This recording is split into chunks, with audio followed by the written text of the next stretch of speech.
আসসালামু আলাইকুম ফ্রেন্ডস, কেমন আছেন সবাই? আশা করি সবাই ভালোই আছেন ফ্রেন্ডস। এটা হচ্ছে টয়োটা করলা গাড়ি। তো এটাতে যে প্রবলেম, স্টারিং থেকে একটা নয়েজ আসে, সাউন্ড করে হালকা পাতলা যখন ডানে বামে কাটা হয়, এরকম এরকম যখন করা হয় কটকট করে একটা সাউন্ড করে, মনে হচ্ছে যে কোনো কিছু একটা লুজ। কিন্তু সাউন্ডটা আপনি কানে শুনতে পারবেন না, যে গাড়িটা চালাবে সেই শুধু এটা ফিল করতে পারবে।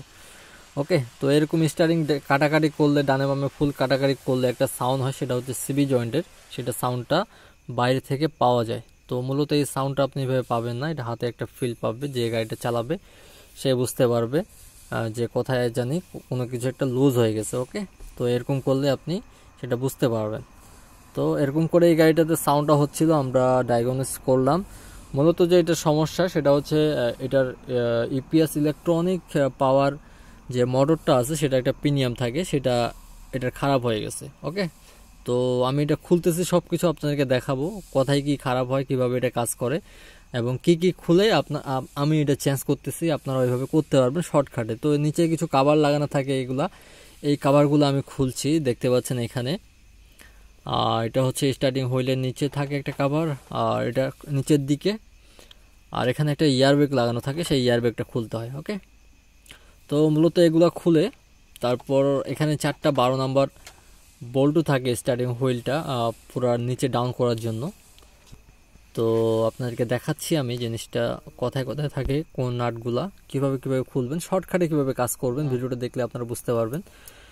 তো দেখতে পাচ্ছেন এখানে একটা 12 নাম্বার বল্টু, তার ভিতরে আরও একটা আছে, মোট 4টা আছে। ওকে, তো এই পাশে ভিতরের দিকে একটা আছে, আর ঠিক উপরের দিকে আরও 2টা আছে। এই যে দেখতে পাচ্ছেন এখানে একটা, আর এখানে একটা।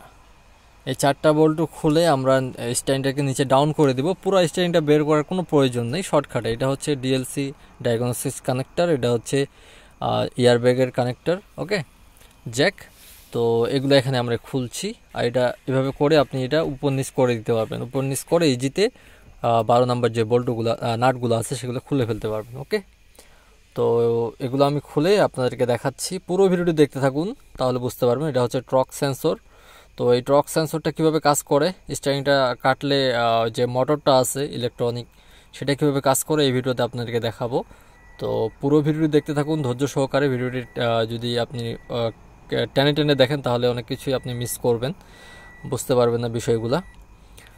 তো দেখতে পাচ্ছেন এটা হচ্ছে আমি নিচে ডাউন করছি 4টা 12 নাম্বার বল্টু খুলে, আর অন্য কিছু না। তো এখানে দেখতে পাচ্ছেন সব কিছু ওয়্যার, জ্যাক, টর্ক সেন্সরের কোনো কিছুই আমি খুলিনি, দেখতে পাচ্ছেন। তো এটা ডাউন করার পর এই যে বল্টুগুলা 4টা 12 নাম্বার বল্টু খুলে এটা ডাউন করার পর এখন আমি যে ইলেকট্রনিক যে পাওয়ার স্টার্টিং মোটরটা আছে সেটা মূলত খুলব। ওকে, এখান থেকে খুলে আমি এটা এখান থেকেই চেঞ্জ করে ফেলবো, পুরো কমপ্লিট স্টারিংটা আমি বের করবো না। দেখতে পাচ্ছেন এখানে 3টা 12 নাম্বার বল্টু লাগানো থাকে। ওকে, তো সেই 3টা খুলে যে মোটরটা এটা বের হয়ে আসবে, তারপর আপনারা দেখতে পাবেন যে মূলত কাহিনীটা কোথায়, যে কোন জিনিসটা খারাপ হয়। তো ভিডিওটি দেখতে থাকুন আর কাজ শিখতে থাকুন। আর ভিডিওটি ভালো লাগলে অবশ্যই লাইক দিবেন, যারা এখনও চ্যানেলটিকে সাবস্ক্রাইব করেনি চ্যানেলটিকে সাবস্ক্রাইব করে নেবেন, আর যারা অলরেডি সাবস্ক্রাইব করে রেখেছেন তাদেরকে অসংখ্য ধন্যবাদ লাইক সাবস্ক্রাইব করে পাশে থাকার জন্য। আর কিছু ভাই আছে যারা সব সময় কমেন্ট করে, আমাকে অনেক বেশি ভালো লাগে।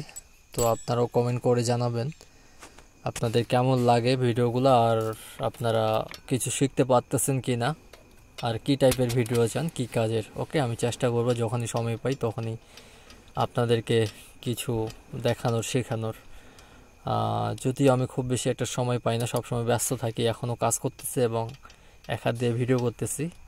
যদিও আমি ভিডিওটা খুব বেশি ক্লিয়ার করতে পারিনি, তারপরও চেষ্টা করতেছি, কাঁপাকাঁপি করতেছে, যদিও আপনারা কষ্ট করে দেখে নেবেন, আর পারলে ভিডিওতে লাইক দিবেন। ওকে, তো মূলত আপনাদের জন্যই ভিডিওগুলো করি, যে ভাইগুলো আমার কমেন্ট করে জানায়, এত সাপোর্ট ভালোবাসা দিচ্ছেন, আলহামদুলিল্লাহ, যেটা খুবই ভালো লাগে। আর আপনারা কিছু শিখতে পারলে আমার এই কষ্ট সার্থক হবে।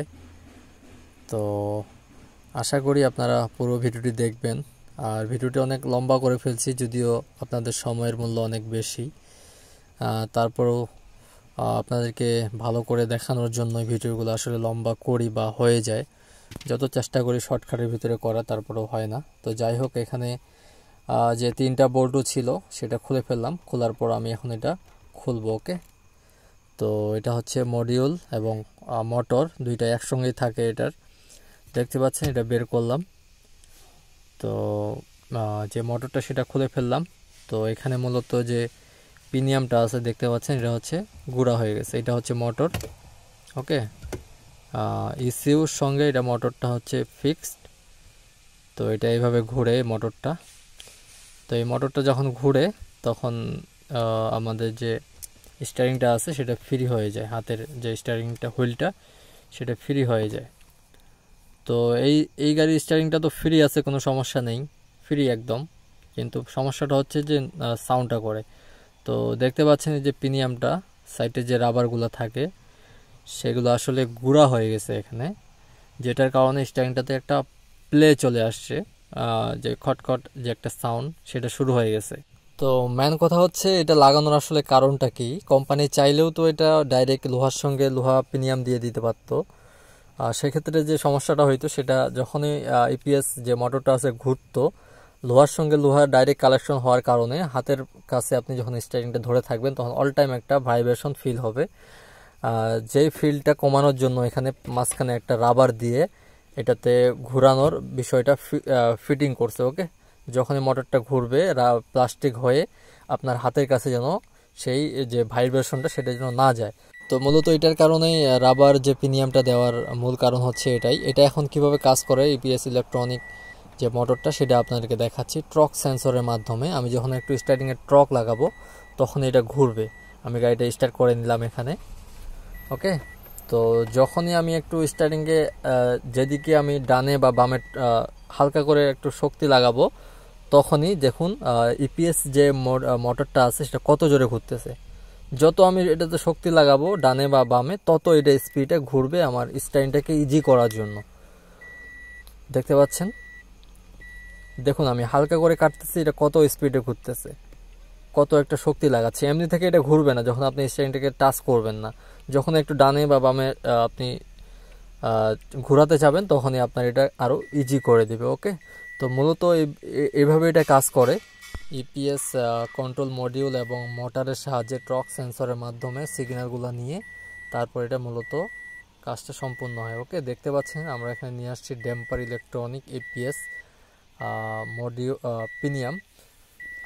তো অনেকে এটাকে প্রিমিয়ামই বলে জানে, আমিও প্রিমিয়ামই বলতেছি। যাই হোক, দেখতে পাচ্ছেন এটা হচ্ছে নতুন। এটার ভিতরে যে রাবারটা দেখতে পাচ্ছেন সবুজ কালারের, মূলত ওইটা যে লাগানো ছিল ওইটাতে একটা প্লে আসছিল, এটাতে দেখুন কোনো প্লে নেই।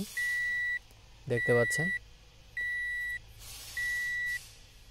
এটা যখন আমি ফিক্স করব গ্রিজ দিয়ে তখন এটাতে আরও প্লে থাকবে না, একদম স্মুথভাবে চলবে, কোনো সাউন্ড থাকবে না। এটা দেখুন, এটা পুরানাটা, এটাতে একটা প্লে চলে আসছে সেই রাবারগুলো, মাঝখানে রাবারগুলো ভেঙে যাওয়ার কারণে।